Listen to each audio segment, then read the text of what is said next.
understand, like, you're killing yourself. Like, you know how much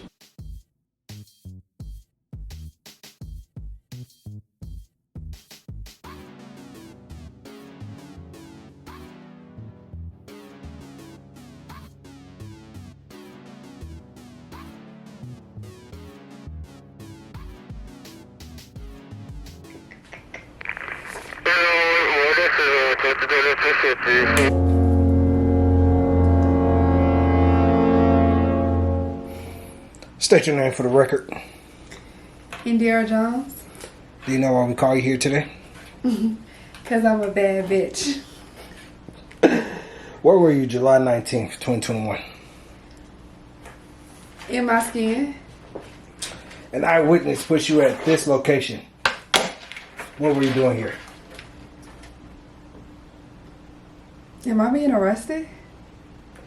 As of right now, you're looking at accessory to murder. Accessory? The only thing I accessorize on my outfits, baby. Do you know who this person was? She was found dead on Willow Road.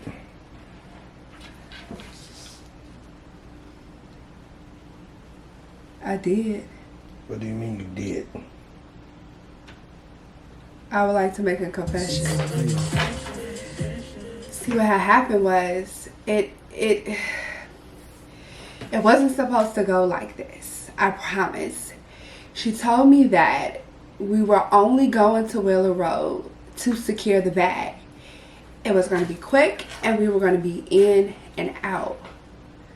But we went in and we couldn't really get out. Like, okay, I'm going to tell you everything. Okay, let me just tell you my confessions. So it was July 19th. We went to Willow Road. We thought, like, you know what? Let's go get this bag. We got things we need to do. We have things we need to pay for. We want a house. We want a wedding. We got to get this bag, honey. We had no idea that we were walking into the trenches whatsoever. What was supposed to be a seamless process, what was supposed to be filled with joy, what was supposed to be meaningful, turned into a living nightmare. It was like we were living in the devil's palace. So she had this job. You know, these people told her they got some work for her. And all it consisted of her doing was just teaching some people. And that was it. And she would get paid for it. Just teaching, being her best self. Well, when you take someone like Being Indira to the trenches, that's not her element. There's no way she is going to be her best self. So what ended up happening for these last couple of months was she turned into a woman I had never seen before. She used to be a woman who stood on values like putting her family first, never letting the money define her, putting her business above everything, you know, striving for women to understand that what once was acceptable doesn't have to be acceptable now. Like, she was so empowering. She motivated women. She was teaching women how to be the change they deserve. And right before my eyes, it was like this job they had for her. I don't know if she was on drugs or what they did to her. But what I do know is she stopped spending time with her family. Like, she would literally leave early in the morning before her kids woke up just to go to the trenches. And by the time she got back, her kids were already in bed. She, like how I told y'all, she was motivating women and stuff. Y'all, you're not going to believe me, but she stopped. Like, she stopped emailing all her client lists. She stopped motivating the masses. She stopped reaching out to her clientele on Instagram. And like, her BGH family were non-existent. Like, for some reason, the trenches was turning her into something else. Not only that, but she would literally cry every morning, calling me, talking about, I just can't do it. I'm not supposed to be here. This is not my purpose. Why do I keep showing up? And I was like, yeah, you see what I see? You see that the trenches is killing you? So I'm not crazy? You really are dying? And she would be like, yes, girl, you are not crazy. Like, the trenches is too much for me. I'm losing myself. I can't even be myself. So I was thinking like, okay, I'm going to help my friend get out of this situation. And y'all, you know what she did? She was like, all right, I'll call you back. I'm at the trenches. You in the trenches? Wait a minute. Didn't you just tell me that this was killing you on the inside? Weren't you just on my phone crying? Weren't you just saying this isn't even you? This isn't your purpose? And you're back in the trenches? See, listen, I tried to stop her. Like, I promise you, I did. I kept telling her, this is slowly but surely, it's killing you. Who you once were is like non-existent. Like, what are you doing with your life? She became this person where her conversations, like before the trenches, whenever we would talk, like our conversations was so fulfilling. I knew that by the time I got done talking to her, I was going to be able to achieve anything I set forth. I would have talked to her in the morning and she would have convinced me I could make $1 million, and by the end of the day I would have felt like I'm gonna make $1 million. Probably would have had the $1 million. But that was before she went in the trenches. Because afterwards, telling her about my dreams, telling her about my aspirations, she laughed. It was a joke to her. You'll never make it. When did the person who used to encourage me become the person that is discouraging? Like, when did the person I used to run to become the person I run away from? It was like the most scariest experience of my life. And then when we would talk, because trust me, I've had so many conversations with her, letting her know, like, honey, the trenches are changing you. Like, I'm not sure if you liking the change or what. And she would tell me she hates the change. Like, she would say her and her dude, because, you know, she's a real big fan of her dude. They do everything together, right? But then it became, oh yeah, me and my dude, we don't really do nothing. Yeah, we not really spending no time. He had an issue with her, like, going to the trenches all the time. And she would be like, yeah, whatever, I gotta go to the trenches anyway. They got this bag, I gotta secure the bag. And I'm like, are you gonna secure the bag or are you gonna secure yourself? But it was like the more I would talk to her, the more upset she would become. She would then make excuses while securing the bag was also securing herself. She then placed value on money as opposed to value on her happiness and her peace and her joy. I literally watched them slowly kill her, and she would not accept it. Like, I felt like they were setting her up, if you really want me to be honest. Like, when she would go to the churches and they would do things that made her uncomfortable, and she would say something about it, she'd be like, girl, I'm up here at these churches and you know what, everyone around here got COVID and they still want me to show up. They do not care. And I would say to her, you cannot do that. You have to put your family first. She was like, yeah, I know, but I got to get to the bag and show up anyway. And then I felt like they set her up, because guess what happened? She got COVID. She got COVID, but guess what, y'all? Not only did she get COVID, then people told her, it's okay, you still need to show up to the trenches. I said, baby, is the bag really worth it? Is it worth it? She looked at me. I looked at her. She said, it's worth it. At this point, that's when I started feeling like, you know what, I've done all that I can do. If they kill her, they kill her. So that's why it wasn't really my fault. Like, I knew they was gonna kill her, and I tried to warn her, but when I did all I could do and she wasn't listening, I left her alone. So technically, I knew they was gonna kill her, but I ain't stopped them from killing her because she ain't stopped herself from them being killed. You know, don't it make sense? No. It doesn't make sense. I need you to elaborate. Okay. How can I say this? She was a woman who was not afraid of jumping into her fears head on. If you told her she couldn't do something, she would literally laugh at you in your face and do it anyway, just to prove to you and everyone else, including herself, that she could do it. Being Indira was this woman who had dreams of transforming the world one woman at a time.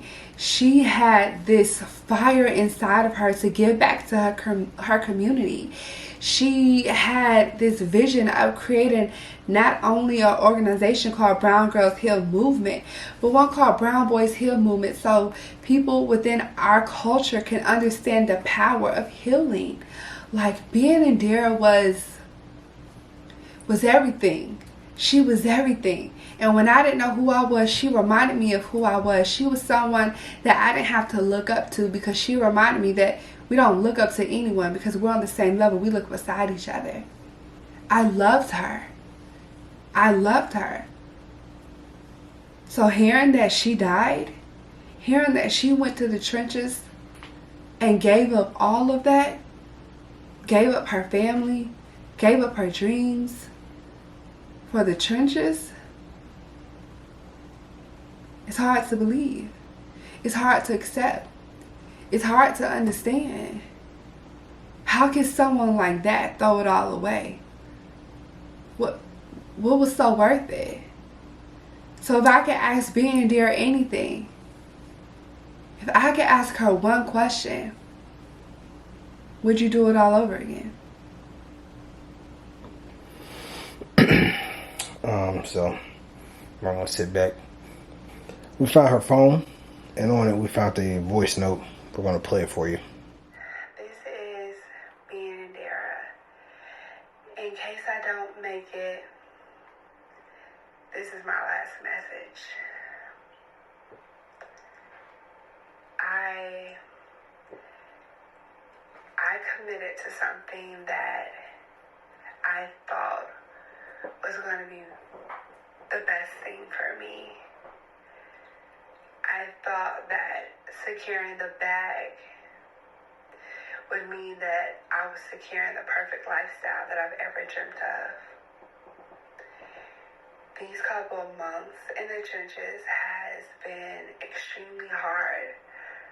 Harder than I thought. I have lost myself in ways that I am not proud of. I have smiled with no true meaning behind the smile. I have been empty and broken and devastated, yet still trying to show up for everyone else when I can't even show up for myself. And I keep pushing myself and pushing myself, hoping that securing this bag will be enough. But I'm starting to feel like it's not enough, because when I look in the mirror, I don't even know who's staring back at me. I'm disgusted with myself. I have given up on the thing that I've worked so hard on. I promised myself that I wouldn't come to the trenches for nothing, that I would just stick it out and work it out with my own business. But because of my fears, because of my insecurities, I felt like the trenches was better. And I'm finding out the grass is not greener on the other side. I don't even know who I am anymore. I used to be someone that people looked up to, that people trusted, that people had faith in, and now I'm questioning why me? Why would someone look up to me, someone who can't even walk away from something that's killing her? Like, I'm literally dying on the inside. Every day that I wake up, I'm regretting waking up, just because I know that I'm going to the trenches. And I keep trying to tell myself that securing the bag will all be worth it, because when you secure the bag, you secure the lifestyle. But I don't think this is the lifestyle that I want anymore. Like, My kids don't even know me. And I don't even know them. But I know everyone in the trenches. But they don't know me. They can barely say my name correctly, yet I still show up. So if I don't make it, I just want anyone who hears this message to know that if it costs you your peace, it's not worth it. And I don't even want to say it's too expensive, because sometimes we put value on the things that are too expensive and we equate that to being worthy, and it's not. Please don't lose who you are for any type of bag, because it's not worth it. Because when the bag is gone, then what? You're going to be gone with the bag as well. And I'm not one for regrets in my life. But I regret that I ever thought that this bag was worth more than me, was worth more than my family, was worth more than my peace, was worth more than my growth, and was worth more than helping other women to become the best version of themselves. So if I don't make it and you hear this message, do me one favor. Whatever's destroying you mentally, whatever's destroying you spiritually, whatever's destroying you emotionally, get rid of it now. Indira Jones, we are charging you with accessory murder to Being Indira. Please stand up, put your hands behind your back.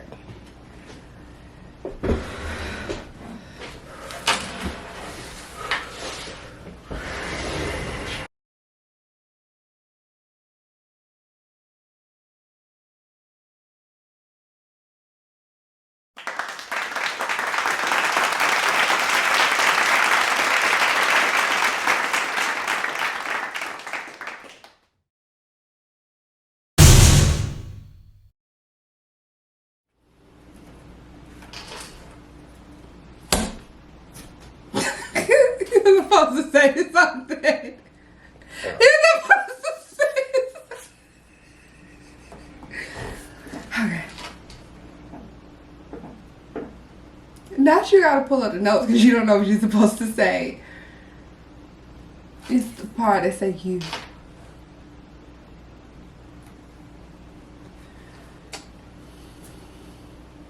This person was found dead. Dead where? On Willow Road.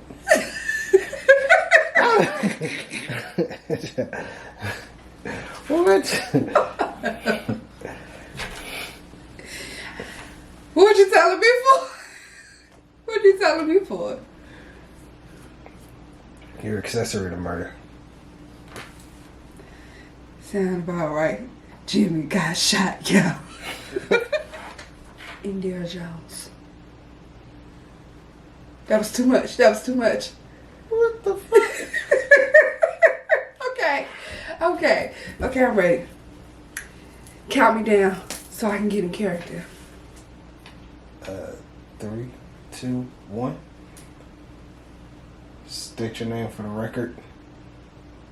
Indira Jones.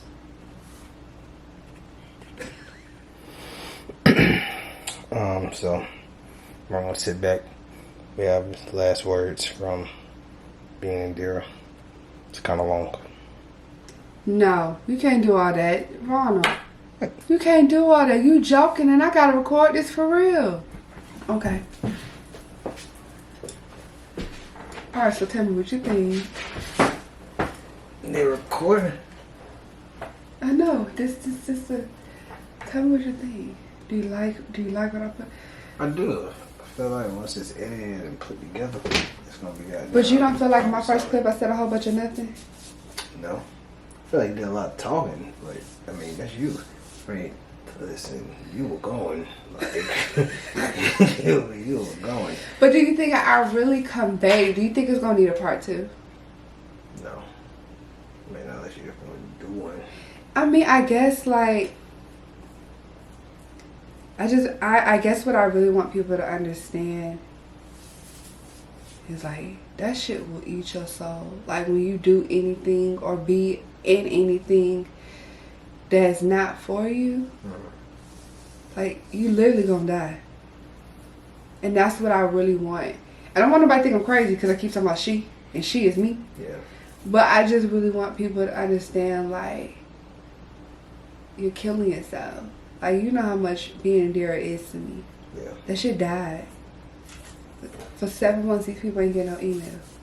No nothing. No Instagram posts. No information. No nothing. Right. For 7 months. Because I was dead. Like, you know that TikTok? I don't know if you know that TikTok. But I ain't gonna say the person name. Your favorite cousin just posted a TikTok on Facebook. And it was like, post a time when you was depressed and no one knew. Yeah, when I be looking back, like, now that I'm out the trenches, when I look back, I really just be like, I just was so depressed. And I just feel like I was so mean and, like, so angry and, like, I don't know. I just feel like my friends, like, that's still my friends after that. Like, I really appreciate y'all. What you looking around for? Nigga, you ain't my friend, just my husband. So you just my husband now? No. I'm gonna cut the camera off. Cause I mean, I don't know, boo. That's what's important. That's what I really want the BGH family get out of this video. It's jokes, it's funny, it's ha-ha, cause I'm playing more than one character, but no, cause I played myself both times. So easy. Don't do that, because you know I love me dead. I mean, the way I play, I don't know. I don't want, because I was both characters, for that to be taken, like, I really want people to get the seriousness behind it, you know? I got you. It's not my normal sit-down talk, let me give you a hot seat speech and motivate the shit out your ass. I ain't want to do it that way this time. You know, I just wanted the truth. I killed her. I killed Being Indira for the trenches. Well, I think the message is conveyed. Now you just saying that because you ain't my friend. Cause you because you like anything I do. Okay, what could I have done differently? Since it's all so great, what could I have done differently? Casting some other people to play multiple roles. We can redo it. You can play me. No.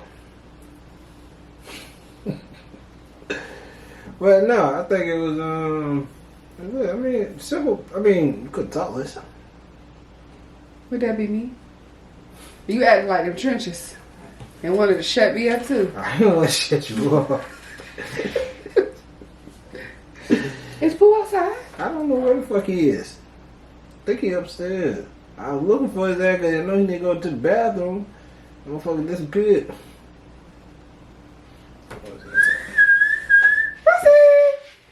You like it for real, boo? I really do. Okay, 1 through 10. Give it a 10. A who? A